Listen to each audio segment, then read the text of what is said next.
अस्सलाम वालेकुम फ्रेंड, कैसे हैं सब दोस्त। Nagina health and beauty tips में खुशामदीद। जी तो आज हम बात करेंगे अपने आईब्रोज़ के बारे में। जिन लड़कियों की आईब्रोज़ की शेप कम है और वो चाहते हैं कि उनकी आईब्रोज़ की शेप बढ़े, उनकी आईब्रोज़ लंबी हों, तो वो बिल्कुल भी परेशान ना हो, बिल्कुल भी टेंशन ना लें। उन्हें मैं आज एक ऐसा तरीका बताने जा रही हूँ जो बिल्कुल मुफ्त और बिल्कुल आसान है और वो बिना किसी झिझक के, बिना किसी परेशानी के उसे इस्तेमाल कर सकते हैं और कोई भी नुकसान नहीं देगा ये आपको। जी तो आप ले लें एक हाशमी सुरमा जो कि आपके घर में पहले से ही मौजूद होगा। रात को सोने से पहले सुरमे की सिलाई से अपनी आईब्रोज की शेप उस तरह कर लें जिस तरह के आप चाहती हैं।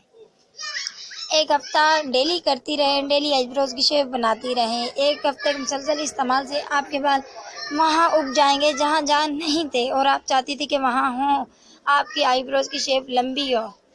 तो अगर आपको हमारी वीडियोस पसंद आए तो हम ज़रूर लाइक और शेयर करें। मज़ीद हमारी ऐसी वीडियोस देखने के लिए हमारा चैनल सब्सक्राइब करें।